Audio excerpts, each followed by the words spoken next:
Everybody. I'm Dr. Steve O'Brien, and I am here to assist you with some tips for helping your teacher clients as well as the children that you work with, whether you are a teacher or a parent or a clinician, in the wake of the unfortunate school shootings that seem to be becoming more common. So I am a clinical psychologist. I practice in the Tampa Bay area of Florida, and I have been a speaker for PESI for a good number of years now. I tend to focus most on anxiety and children. So most of my seminars have to do with how do you help children in this day and age with the challenges of growing up, often anxious, and how do we assist them with the various types of anxiety that they're struggling with. So let's go ahead and start talking about this unfortunate event again that just occurred in Nashville, and how it's unfortunately reinforcing the anxiety that many parents, teachers, and kids are facing today. So one of the first things that I want to comment on is that you hear a lot about reassurance. And while it is important to give kids some sense of reassurance, it's also important to keep in mind that reassurance can, at some point, be counterproductive. It can be something that if it helps a child, that's great. But some children, especially those that are very prone to worry, will keep coming back for more reassurance. So in some ways, it almost can kind of promote some compulsive behavior about reassurance seeking. So we have to make sure that when we are talking about the use of reassurance with kids, we want to balance reassurance with self-reliance. That means trying to equip kids to use self-soothing strategies like mindfulness strategies. There are many, many of them. One of the ones I like is a thought cloud technique, where when kids have a worry, they kind of visualize it in a cloud, and they kind of take a breath and blow the cloud by, and then try to redirect their thought into a more positive or adaptive thought, like, even though I don't feel safe, I am safe. The adults are making sure of that. So again, balance reassurance with promoting self-reliance in kids. And that can mean, again, mindfulness strategies, other types of self-soothing strategies, as well as empowered self-talk. Like, even though I may feel vulnerable, here's what I can do to feel better. So it's also important to make sure that when you discuss safety with kids, that has to be kind of measured as well. Because again, there's some research to suggest that if we overemphasize safety, what we sometimes, again, can do is highlight that there's a need, such a need for it, that it can, again, promote some anxiety in some kids. So again, discuss safety measures in a more moderate fashion, and don't overdo it. That means acknowledging that it's okay and normal to feel unsafe at times, but here's the things that adults are doing to help make sure that safety in a safe environment continues. It's also, again, important to empower kids, what helps them feel safe, and have a discussion about that as well. You want to also make sure that you help kids identify adults who can help them feel safe, while again helping them develop ways to feel safe when adults are not immediately available. So this is where, again, helping kids have little feel better kits, for example. Some kids will do better with something soft to touch. Some kids will do better with having something else to redirect their behavior, like having something to fidget with. Just like kids can be more visual learners or auditory learners, kids can be more visual self-soothers or auditory self-soothers. So it helps to kind of determine what kinds of stimuli tend to relax one kid more than another. Another thing that I think is important to highlight is to make sure that you encourage children's expression through play and art. We know that play is naturally a child's mode of expression. Now, while this decreases some in the teen years, it is still important that you are humorous with adolescents, not over this topic in a way that is going to make light of it, but in a way that still can have, as one of my supervisors used to say years ago, a light touch to your tone. And so, because again, if you're too intense with adolescents, they sometimes will shut down or tune you out. So being somewhat light about a serious topic can be okay, because it's not that you're making light of it, you're just maintaining a lighter tone in discussing it. Probably also good to say somewhat of a tone that's not too emotionally intense is perhaps a better way of saying it. Now, we also want to make sure that we help kids use some cognitive and behavioral redirection. And that's really about helping kids to have some additional food for thought. In other words, to prepare them that they may have a worry about safety. And when they do, they can again say, I feel unsafe. It's normal, but it doesn't mean I'm not safe. Mom said I should think about the birthday party that we're going to go to this weekend because I need to get my friend a gift. Let me think about that. Or we're going out with my grandparents tonight, and what kind of food should we get? So it can sometimes help for adults to instill some kind of go-to subjects for kids to be able to redirect their thoughts to, and in some cases redirect their behavior to. So again, if kids can have a puzzle on hand, something else to keep their hands occupied, some sort of an easy play activity to engage in. Again, it kind of balances between acknowledging that they feel a certain way, using some empowered self-talk, and then redirecting their thoughts and or behavior to something else. So another strategy that I like to highlight when it comes to anxiety, especially in these really trying times, is to make sure that the adults in kids' lives practice saying it versus showing it. And that has to do with how they speak about negative topics. So I was saying earlier, again, to have some lightness or at least not too much intensity in your voice. Obviously, it doesn't mean you're going to be smiling while you're talking about a terrible tragedy. But what it does mean is that you're going to try to say that you are uncomfortable sometimes. It's okay for kids to see that adults can also sometimes be scared, but then here's what we're going to do about it. So in other words, try to not go to the two extremes when it comes to just showing emotional expression with kids. The two extremes would be to show no emotion and just say, I'm fine, I never worry, I'm not scared at all. And the other would be to really, really be fully transparent about your emotions, which again can overwhelm children. So the in-between is to say it. Yes, sometimes I do worry about safety. And then here's what I'm doing to try to help myself be more relaxed. And that kind of modeling, if you will, that kind of cognitive and emotional modeling can give kids a better sense of assuredness. All right. So I think another thing that I like to point out when it comes to kids and anxiety is to make sure that you provide opportunities for kids to help others.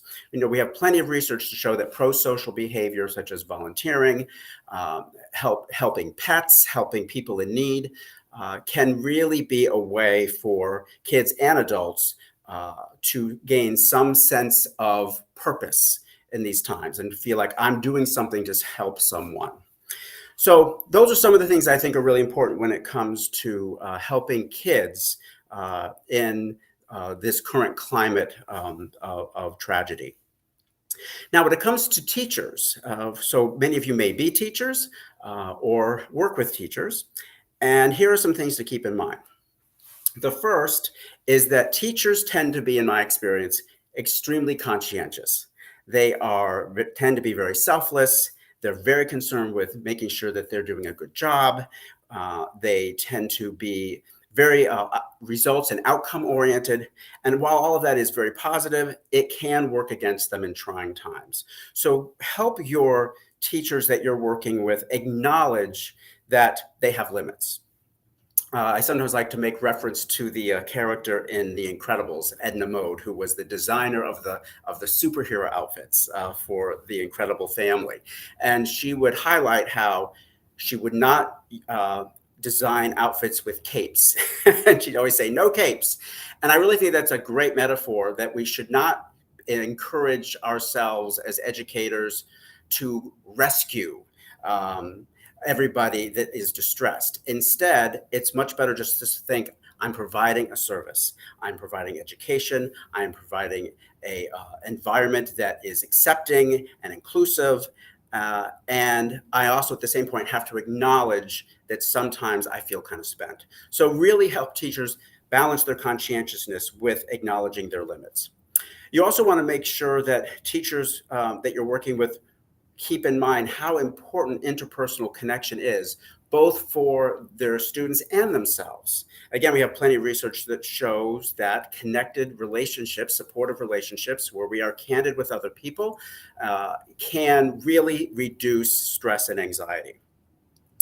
Similarly, make sure that teachers are having discussions with you about their own self-care and to make it a higher priority, because many of them are assisting everybody else more than they are themselves. And again, another metaphor that I like to use is a pretty common one of on airlines. We want to make sure, right, that we're told to follow the guidance of put your own mask on before assisting other people.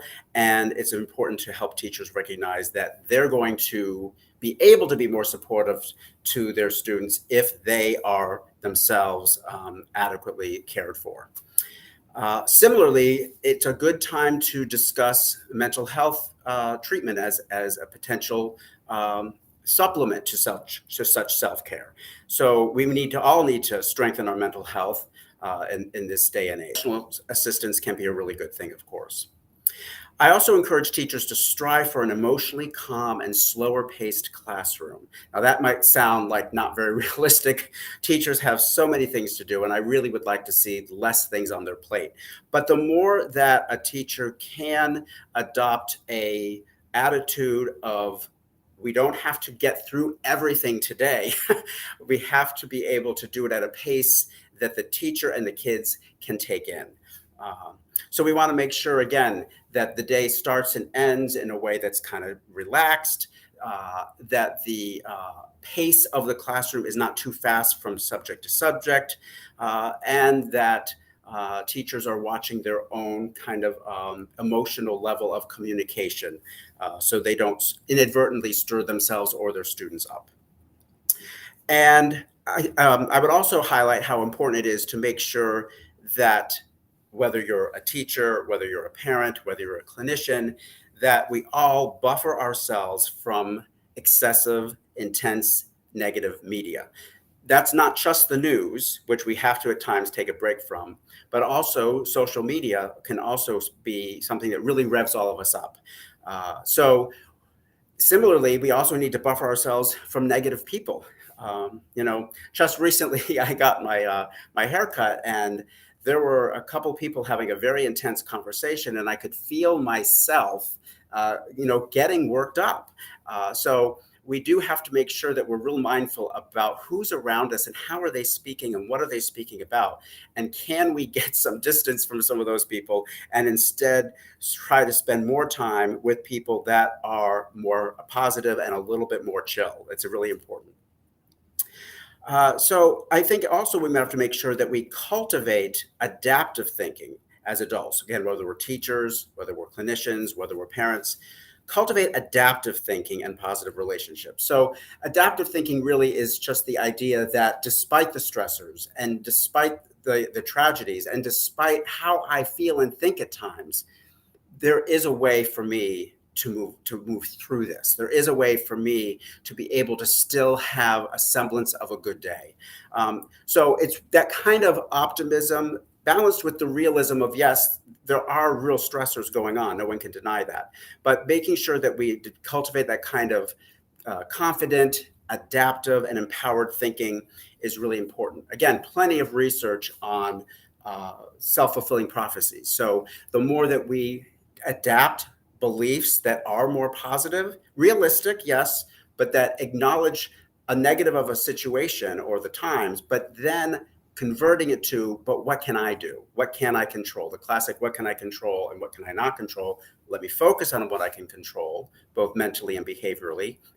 And that will, as self-fulfilling prophecy research tells us, will increase the chance that our outcomes for the day will be more positive. Otherwise, we're revving our systems up and we're just going to have a lot more anxiety, whether it be anxious thoughts, whether it be psychophysiological symptoms, or whether it be behavioral avoidance or agitation. And none of those help our day go well. Finally, I would encourage teachers to consider banding together and getting support from each other as well as potentially addressing and approaching administrators at your school, and consider doing that so that they're clear on what your limits are as teachers and what your needs are. Uh, so, for example, I think one of the things that I would like to see changed is I think that particularly for young children, the school shooter drills often induce much more anxiety than they are a benefit. I would rather see those sorts of drills kind of converted to simply safety exercises. And I always say that it's important for the adults in educational systems and environments to, yes, have plans. And if they know what the plans are, what they have to do with kids is simply let them know that there's a certain phrase that if we say this phrase, it means listen very carefully. We need to do some things right now to be safe, rather than to get into all the details of why we're doing this. I think that as kids get older, obviously into middle school and high school, yes, they're going to need more information. And of course, they're going to be much more aware of what's going on. But younger kids, we're often exposing them to an intensity level in these drills that is actually counterproductive. So if you are interested in learning more about anxiety management in children, feel free to log on and register for my Growing Up Anxious digital seminar. You can go to PSY.com// Growing Up Anxious and learn some additional strategies for helping kids in this day and age with anxiety. I wish all of you well, wish all of you as much calm as possible, and hang in there. We're all going to make it. And I hope you found today helpful.